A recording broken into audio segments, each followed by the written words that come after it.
In order to get started, you're going to want to go to New Document, and in New Document, you want to make sure your unit is set to inches, and then make it 11 by 17. So width 11, height 17, number of artboards you want to set at 4.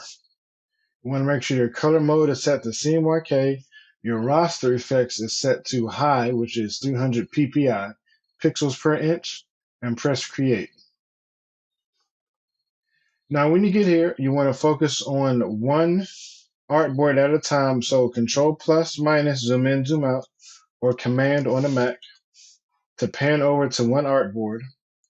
We want to press Control R again, or Command R for the ruler. We're going to click on the left-hand side on the ruler to drag out a guide and put it directly in the middle of 11 inches, which is 5.5. And then we're going to go to File, Place, and we're going to click on our animal image,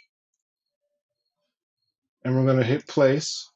And now when it's loaded up on the cursor, you can click to the top left and drag to the bottom right. So now what you want to do is you want to make sure that the snout, the center point of the face, is at the center point of the guide. So like so. Now you can scale it down, but you just want to make sure that the head itself is on the artboard bounding box. It doesn't matter if it overhangs because they're going to delete the image afterwards anyway. Now on your layers panel, click on layers, you have layer 1. So we're going to lock layer 1, and we're going to go down to the bottom to the square with the plus in it and make a new layer and double click on layer 2 and call this artwork. This is the layer that we're going to do the pen tool on. So we're going to click P for pen. And now on the properties panel, we're going to make sure our stroke is active, no fill, just the stroke. We're going to make sure that we choose a contrasting color at one point so you can see it against the fur or skin of the animal. So when you're working, you're only utilizing the pen tool and making triangles. So to use the pen tool, P for pen, you can easily click the point to make the first point, and then click down to make the second, third, and then again end where you start to make the closed shape. Now in order to make the closed shape, you have to click where you started, so that is now a closed. So when we go to add color, it'll add color just in this one triangle. Now I'm going to change the color so it can be a little better contrast.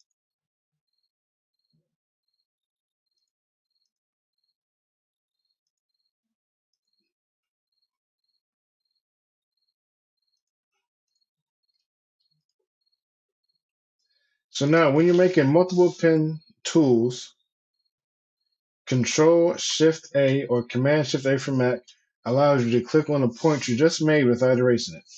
So again, Control plus to zoom in. We're going to start on one of the existing triangles, and we're going to just make another triangle. Now you do not always have to end at the other end of a triangle. So Control Shift A, and you're just making a bunch of triangles that are ultimately going to make up the actual animal's shape. And you're only doing half of the head. So when it comes to how you do your triangles, you generally want to make sure that the larger areas, they can be larger triangles, but for the eyes and for the fur, the pattern in the fur, they need to be smaller triangles to pick up that color. Because what it is one triangle equals one color swatch. So it's going to be a multitude of color swatches that make up this image. So you allow the fur to dictate how big the next one is. So in this case, to pick up on the pink of the nose, I'm going to make a thinner triangle here. Control Shift A, which will then allow me to then, when it comes time to color, pick up that pink in the actual skin.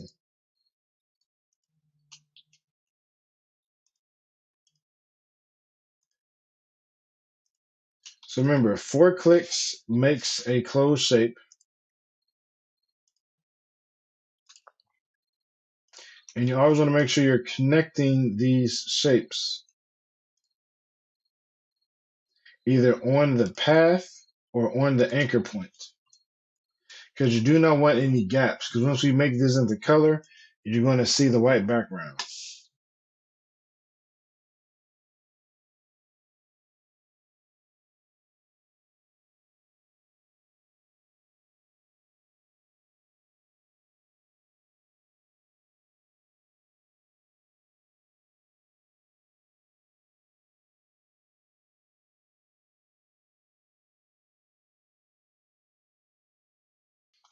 So as you can see here, I used at least 12 triangles just for the nose.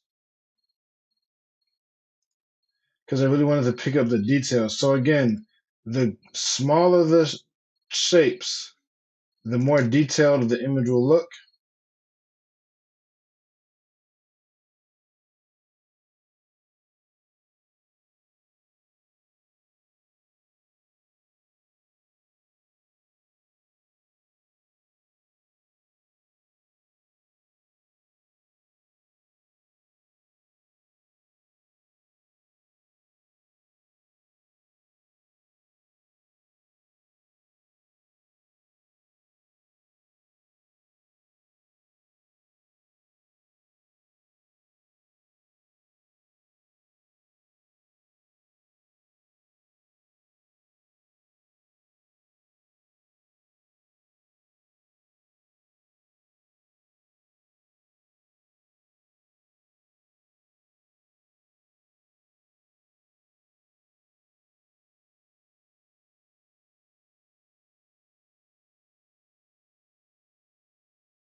So now as you get closer to the eye, you're going to want to start making smaller shapes to pick up all the detail in the iris. So you want to kind of use the triangles to make a shape around.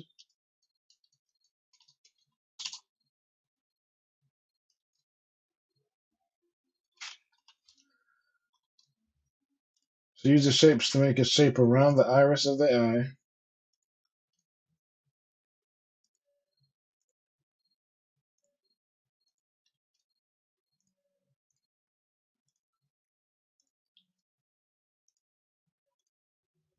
To get the contour of the eye itself using the shape of the triangles.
So when you're done tracing the face using the pen tool, you can then turn off the layer 1 to reveal what it looks like underneath. So now it's time to add color.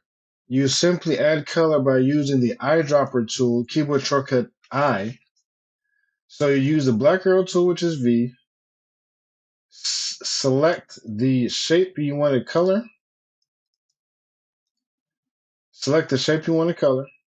and then hit I for the eyedropper tool and sample in the center of the shape. So you go around and you edit each color, and you let the image dictate what color goes where. So again, toggle V, black arrow tool, selection tool, eyedropper tool, click in the center of the shape.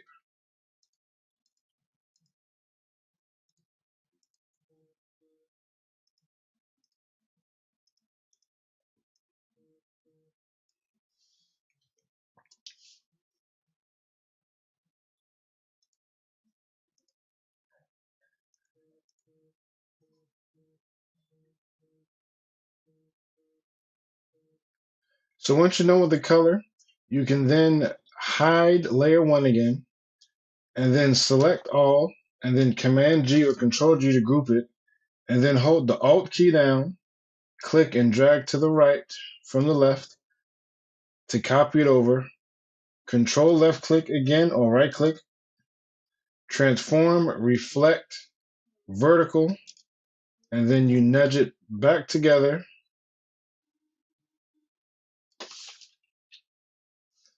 And then hold shift, select the other side, and press Control G or Command G to group together. So now you should have one whole face from 2 halves. So now I'm going to hold Alt key and copy it over to the right once, and then copy it down once.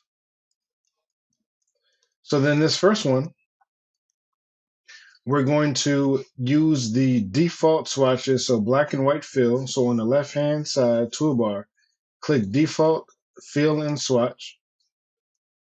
And then we're going to leave this one to be the solid color. And then going down here, we're going to press Control C to copy, Control F to paste in place. I'm going to then go to my gradient tool, turn it to black and white on the fill, and then on transparency, I'm going to change the blend mode from normal to darken, and then I'm going to lower my opacity to 50%. You can play around with these different options here, whether it be multiply, color burn, lighten, overlay, soft light, hue, and you can tweak the opacity to your liking. You can also change the color of the gradient if you so choose to get different looks. So then now I'm going to highlight this, Alt, and copy it to the left one more time. I'm going to move my gradient layer or my gradient shapes to the right temporarily. Click on the tiger head, Control C, Control F, copy, paste in place. Go to Effect, Texture, Grain.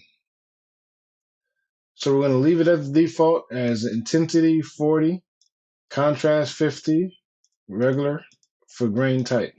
Press OK. And then if you zoom in, you see there's a slight grain, so I'm going to slightly lower the transparency to, say, 80%. And then I'm going to put my gradient mesh or my gradient layer over top. So it adds a grain effect. So you have 4 different artboards containing outlines, solid color, gradient, and then gradient with texture. So to finish it off, we're going to use the rectangle frame tool and draw a rectangle the entire size of the artboard and choose a contrasting swatch or color. I'm going to choose blue. Now, because we made this after we made the tiger, it's in front, so I'm going to press Control Shift left bracket, send to back. Then I can just copy this over once, twice, and the third time. And then for this one, I'm going to change this to be white outlines, no fill.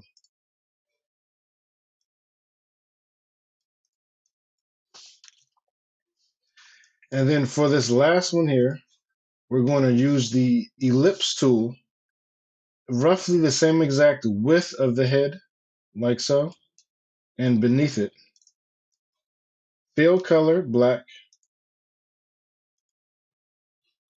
We're going to go to Effect, Blur, Gaussian Blur, radius at, say,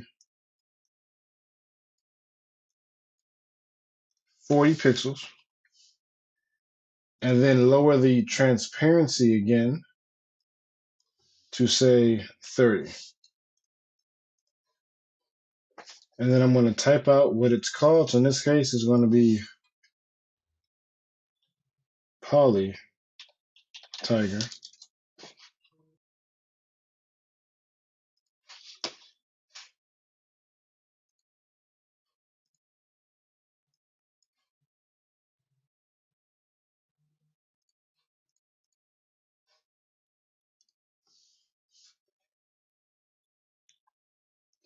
And you're going to want to put the title in the bottom left corner or right corner.